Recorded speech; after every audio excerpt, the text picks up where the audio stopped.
ಪರಪ್ಪನ ಅಗ್ರಹಾರ ಜೈಲಿನಲ್ಲಿ ಕೈದಿಗಳ ರಾಜಾತಿಥ್ಯ ಪ್ರಕರಣ ಇಡೀ ದೇಶಾದ್ಯಂತ ಸಂಚಲನವನ್ನೇ ಮೂಡಿಸಿತು. ಹಣ ಮತ್ತು ಪ್ರಭಾವ ಇದ್ದರೆ ಜೈಲನ್ನ ರೆಸಾರ್ಟ್ ರೀತಿ ಮಾಡಿಕೊಳ್ಳಬಹುದು ಎಂದು ಸಾಬೀತಾಗಿತ್ತು. ಆದರೆ ಕಾರಾಗೃಹ ಇಲಾಖೆಗೆ ಹೊಸ ಡಿಜಿಪಿ ಆಗಮಿಸುತ್ತಿದ್ದಂತೆ ಕರಪ್ಟ್ ಅಧಿಕಾರಿಗಳು ತಂಡ ಹೊಡೆದು ಹೋಗಿದ್ದಾರೆ. ಇನ್ನು ಜೈಲಿನ ಅಕ್ರಮ ತಡೆಯಲು ಅಲೋಕ್ ಕುಮಾರ್ ಸುಧಾರಣಾ ಸಂಕಲ್ಪ ಅನ್ನೋ ಹೆಸರಿನಲ್ಲಿ ಆಪರೇಷನ್ ನಡೆಸುತ್ತಿದ್ದಾರೆ. ಆ ಕುರಿತ ಕಂಪ್ಲೀಟ್ ಡೀಟೇಲ್ ಇಲ್ಲಿದೆ. ಜೈಲು ಅಕ್ರಮಗಳಿಗೆ ಬಿಸಿ ಮುಟ್ಟಿಸಲು ಪ್ಲಾನ್, ಅಕ್ರಮ ಬ್ರೇಕ್ಗೆ ಸುಧಾರಣಾ ಸಂಕಲ್ಪ, ಜೈಲ್ ಕ್ಲೀನ್ ಸರ್ಚರಿಗೆ ಫೀಲ್ಡ್ಗಿಳಿದ ಅಲೋಕ್,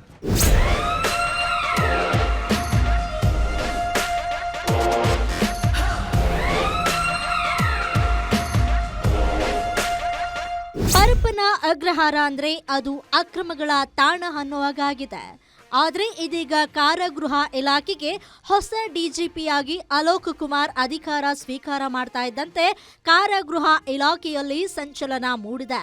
ಇಲ್ಲಿಯವರೆಗೂ ಒಂದು ಲೆಕ್ಕ, ಇನ್ಮುಂದೆ ಮತ್ತೊಂದು ಲೆಕ್ಕ ಎನ್ನುವಂತೆ ಇಡೀ ಜೈಲಿನಲ್ಲಿ ನಡೆಯುವ ಅಕ್ರಮಕ್ಕೆ ಕಡಿವಾಣ ಹಾಕಲು ಅಲೋಕ್ ಕುಮಾರ್ ಪಣ ತೊಟ್ಟು ನಿಂತಿದ್ದಾರೆ. ಈ ಮೂಲಕ ಕಾರಾಗೃಹ ಸುಧಾರಣಾ ಸಂಕಲ್ಪ ಅನ್ನೋ ಆಪರೇಷನ್ ಕೈಗೊಂಡಿದ್ದಾರೆ.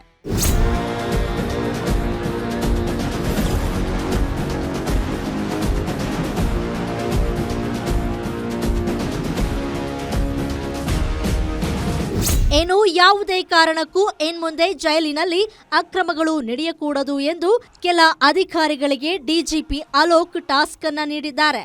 ಯಾವ ಜೈಲಿನಲ್ಲಿ ಸಜಾ ಕೈದಿಗಳು ಹಾಗೂ ವಿಚಾರಣಾಧೀನ ಕೈದಿಗಳು ಬಾಲ ಬಿಚ್ತಾರೋ ಅಥವಾ ಅವರಿಗೆ ಸಹಾಯ ಮಾಡ್ತಾರೋ ಅವರೆಲ್ಲರಿಗೂ ಬಿಸಿ ಮುಟ್ಟಿಸಲು ಟೀಮ್ ಫೀಲ್ಡ್ಗಿಳಿದಿದೆ.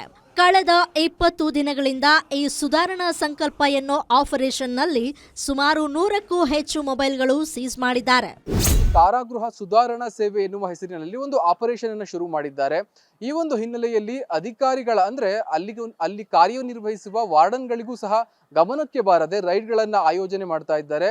ಈ ಒಂದು ನಿಟ್ಟಿನಲ್ಲಿ ಸುಮಾರು 20 ದಿನಗಳಿಂದ ಸುಮಾರು 150ಕ್ಕೂ ಹೆಚ್ಚು ಮೊಬೈಲ್ ಫೋನ್ಗಳನ್ನ ಸೀಸ್ ಮಾಡಿದ್ದಾರೆ. ಇದರಲ್ಲಿ ಬರೋಬ್ಬರಿ 100ಕ್ಕೂ ಹೆಚ್ಚು ಕಂಪನಿ ಸಿಮ್ಗಳು ಅಲ್ಲಿ ಸಿಕ್ಕಿವೆ.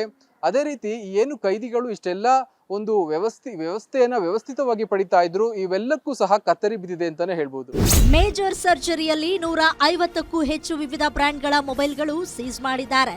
ಹಾಗೆಯೇ ಅವರಿಗೆ ಸಾಥ್ ಕೊಟ್ಟವರು ಸೇರಿದಂತೆ ಮೊಬೈಲ್ ಬಳಕೆ, ಮಾದಕ ವಸ್ತು ಸೇರಿದವರ ವಿರುದ್ಧವೂ ಕೇಸ್ ದಾಖಲಿಸಲಾಗ್ತಾ ಇದೆ. ಈಗಾಗಲೇ Karnataka prison act and BNS ಅಡಿಯಲ್ಲಿ 13ಕ್ಕೂ ಹೆಚ್ಚು ಎಫ್ಐಆರ್ ದಾಖಲಿಸಿ ತನಿಖೆ ಕೈಗೊಳ್ಳಲಾಗಿದೆ. Girish, Crime Bureau, Guarantee News, Bengaluru.